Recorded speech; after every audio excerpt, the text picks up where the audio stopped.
Hi everybody, Christina here, and I wanted to get on here really fast and just show you and talk to you a little bit about my own personal tower garden I have at home.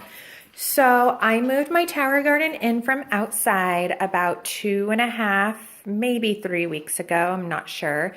And this is kind of what it looks like so far. Beautiful gourmet lettuce.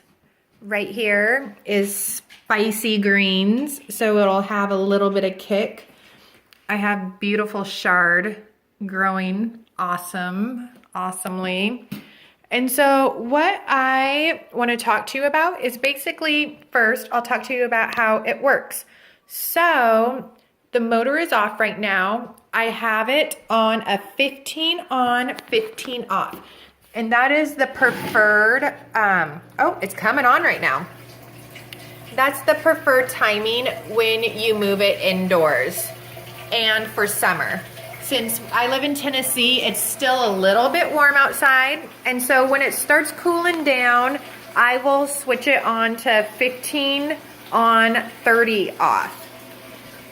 Okay, so let's kind of dig right in and see what's going on. Louie, no. My dog loves his tower garden too and wants to be a part of everything. So you can't really see, but the motor is going inside. It's hooked to the wall. And what it does is it has a hose from the motor into the middle of my tower. And what the motor does is that it pumps water through the middle of my tower. There's a hole all the way to the top of it. And so the water comes out kind of like a pretty fountain. And then each level of the tower has kind of a strainer holes on the bottom of it. And so what that allows is it allows the exposed roots to get all the nutrients and get all the yummy water, nutrients, vitamins that it needs to grow big and strong.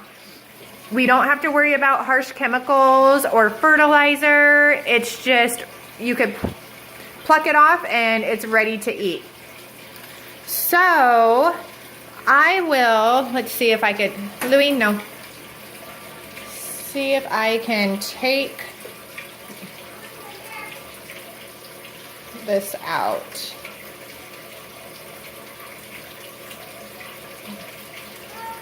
Okay, so as you can see, the roots are pretty long.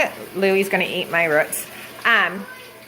Pretty long. And so when they're exposed, they get to reap all the yummy nutrients that the water is soaking on them. Squeeze that in, I'll fix that later. And so what I've been learning through going to tower garden workshops or just learning as I grow, I think that's the best way to kind of get in there and get dirty, is that different plants like different pH levels. So once a week, I will check the pH level and make sure it's at an optimum level for my plants to grow. Too high or too low can really just kind of stun the plant's growth.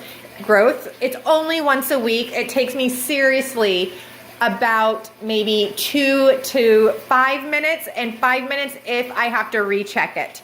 So super easy and time efficient.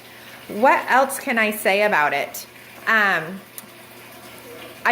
love it so much. The lights are here. You can DIY lights, like you could get some at Lowe's, but and one of my friends did that, but she noticed that it didn't grow as well. And that's because with the tower garden lights, you can see they have the reflector shield on it, which kind of reflects the light around. It gives it kind of like a light force around, so it's not missing any of this light. My lights are on for 12 hours, so at 7 a.m. they turn on automatically, and that is through this. It's all hands off. It's so nice. I honestly, all you have to do is set it up. So 7 a.m. it turns on and 7 p.m. it turns off.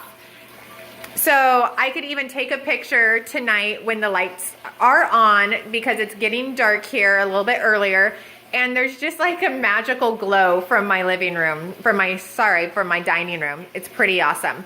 So yeah, this is the Tower Garden. Post any questions you might have. I could talk about also what I do have growing. So here's a spicy green, so it'll be a little spicy. This is gourmet lettuce. This is cilantro. I just replaced this one and this one. These are kale. This is broccoli. Broccoli is a slow growing plant, so it's going to take some time. You can say hello to celery right there. That'll be nice. They're a lot thinner and taller than the celery stalks you'll find at the produce market. Hello chives. Chives are growing good. When they turn brown right here on the leaves, that means my spinach is kind of turning brown. So what that means is that your pH level is off. And what I have been acquiring, the knowledge I've been acquiring is that, like I said, each plant likes its own pH. And with the plant mixture I have right now, I can't keep everyone happy in their ideal growing environment. So I'm just trying to basically do my best and make sure that, I guess, the majority are happy. What I do want to do in the future is get several towers so I could adjust the pH based on the plants. So herbs like a certain pH, the greens like a certain pH, and your vine vegetables like tomatoes, cucumbers, squash, pumpkin, all of that stuff like a certain one. So I'm gonna get there, but baby steps. So we have purple kale right there, and then if you were here, you could stick your nose or rub your finger on this, and it is so lemony. That is my lemon balm. So I hope you guys learned a little bit, and I will talk to you later.